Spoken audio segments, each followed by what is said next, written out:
जोहार हजारीबाग। मैं फैज अनवर, आप देख रहे हैं जोहार हजारीबाग। आज हम लोग डुमरी आए थे और डुमरी में पारसनाथ पहाड़ के नीचे आप देख सकते हैं किस तरह से जयराम महतो का भाषण चल रहा है और JBKSS के सभी मेंबर जो यहाँ पहुँचे हुए हैं। हजारीबाग के संजय मेहता हमको मिल गए हैं। संजय जी बताइए, क्या तैयारी है? चुनाव में अब आप लोग उतर चुके हैं, अब आप लोग छात्र रहे नहीं, नेता बन गए हैं। ये विचारों का प्रवाह है कि लगातार आप एक बात पर गौर कर रहे होंगे कि जहाँ भी हम लोग सभा का ऐलान कर रहे हैं, ये सभा 17 तारीख को हम लोगों ने तैयारी की और 19 तारीख को आज आप देखिए कि लगभग 30,000 की संख्या में लोग पहुँचे हैं। और अभी कई जगह से ये सूचना मिली कि CM साहब की भी सभा हो रही है, तो कई जगह पर हमारे JBKSS के कार्यकर्ताओं को रोका गया।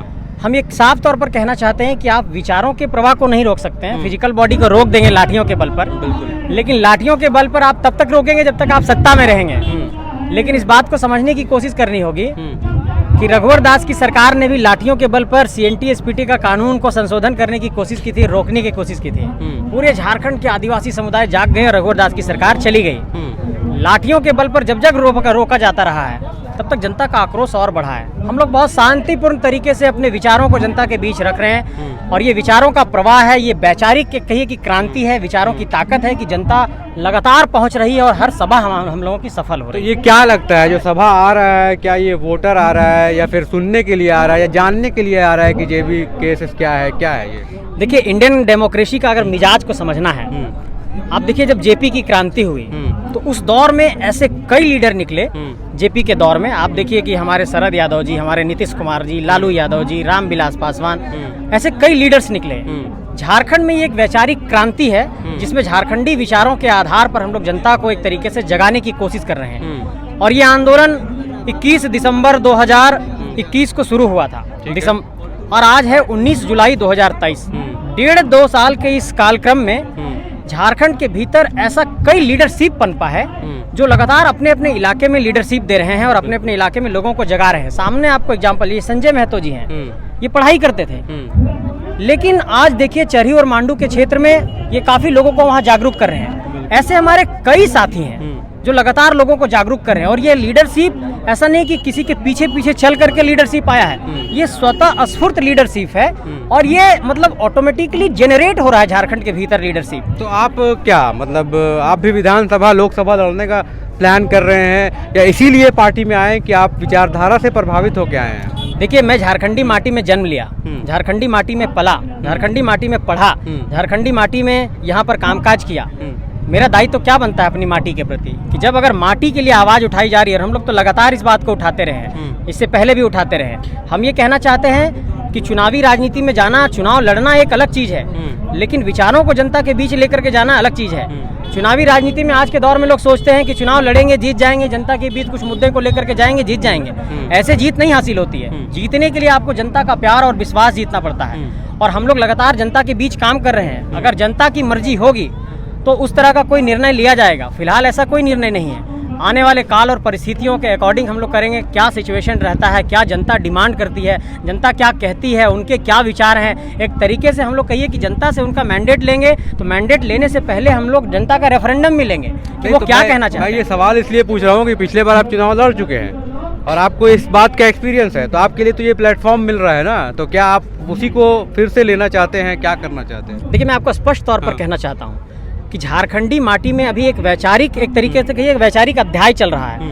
23 सालों के झारखंड में ऐसा कोई प्रोटेस्ट नहीं हुआ जो झारखंडी विचारधारा को लेकर के गांव-गांव में फैले।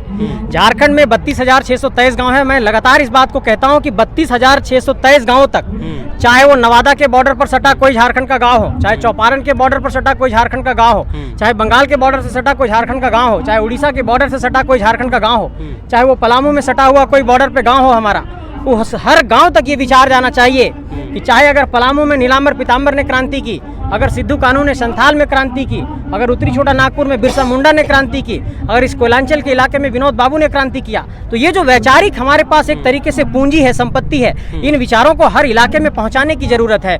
और जब तक ये विचार गांव-गांव तक नहीं पहुंचेगा, ये आंदोलन जो हम लोग कह रहे हैं कि हम लोग सत्ता के रास्ते तक लेकर के जाएंगे, इसको सत्ता के रास्ते तक ले जाने के लिए सबसे पहले इस बात की जरूरत है कि वैचारिक तौर पर एक समृद्धि आए। और आपको एक बात और कहना चाहते हैं फैज जी, जोहार हजारीबाग के तमाम तमाम दर्शकों से कि पॉलिटिक्स जो चलता है वो आइडियोलॉजिकल कमिटमेंट से चलता है, और हम लोगों का ये आइडियोलॉजिकल कमिटमेंट है कि झारखंड के लिए, झारखंडी माटी के लिए, झारखंड की नीतियों के लिए, झारखंड में पुनर्वास नीति के लिए, झारखंड में स्थानीय नीति के लिए और झारखंड के तमाम मसलों के लिए, झारखंडी हक अधिकारों के लिए हम लोग लगातार संकल्पित हैं, और इससे किसी भी मोर्चे पर कहीं भर किसी से भी कोई समझौता नहीं होगा, और हम लोग इस मुद्दे के लिए लड़ाई लड़ते रहेंगे। आप जिस क्षेत्र से आते हैं, बरही चौपारण जो है बिहार से सटा हुआ है, तो बिहार के काफ़ी लोग रहते हैं हजारीबाग क्षेत्र में, तो आपका चुनाव में मुद्दा क्या होगा? 1932 जब करेंगे तो बाहरी लोग तो आपको ऐसे ही सपोर्ट नहीं करेंगे। मैं एक बात जोहार हजारीबाग के दर्शकों को कहना चाहता हूँ और इस बात पर बहुत स्पष्ट अपना स्टेटमेंट देना चाहता हूँ। 1932 के आधार पर जो हमारी मांग है वो खतियान आधारित स्थानीय नीति की मांग है। 1932 के आधार में हम लोगों ने ये कहा है कि 1908 का सर्वे जो उससे पहले का सर्वे है और 1964 का सर्वे और 1964 के बाद जो अंतिम जिला आधारित सर्वे है वो भी स्थानीयता का आधार होगा, क्योंकि आप देखिए कि 1964 में कोल्हान के एरिया में सर्वे हुआ।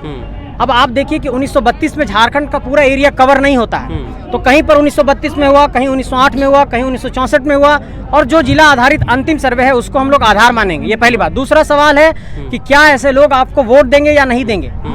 जनता के बीच अगर इंडियन डेमोक्रेसी की ये खूबसूरती है कि अगर हम लोग यहाँ पर सभा कर रहे हैं सरकार के मना करने के बावजूद भी, तो ये एक संवैधानिक अधिकार था कि हम लोग सभा कर सकते थे। ठीक उसी तरीके से अपने लिए नीतियों की मांग करना और मुद्दा बनाना ये हमारा संवैधानिक अधिकार है। ये जनता का निर्णय है कि वो हमारे साथ खड़ा होती है कि नहीं। लेकिन बिहार के साथियों के और तमाम दूसरे राज्य के साथियों को ये कहना चाहते हैं, तमाम मतदाताओं को कहना चाहते हैं कि ठीक उसी तरीके से जब बिहार में शिक्षकों की नियुक्ति में रास्ता खुला और आप लोगों ने विरोध किया, ठीक उसी तरीके से हम लोग कह रहे हैं कि हमारे अगर नौकरियों में 3rd और 4th ग्रेड की नौकरी में अगर सबके लिए दरवाजा खोल देंगे तो हमारे लोग कहाँ जाएंगे। यही तो हमारी मांग है कि झारखंड में स्थानीय नीति परिभाषित हो कि झारखंड में झारखंडी कौन है। तेलंगाना का उदाहरण देखिए, मेडिकल की सीटें 100% आरक्षित कर दी गई। तेलंगाना में तेलंगाना का वासी कौन है, आंध्र प्रदेश में आंध्र प्रदेश का वासी कौन है, हिमाचल में कौन है, बंगाल में कौन है, उड़ीसा में कौन है, सब जगह परिभाषित है। बिहार तो फिर से 60-40 लेके आ रहा है।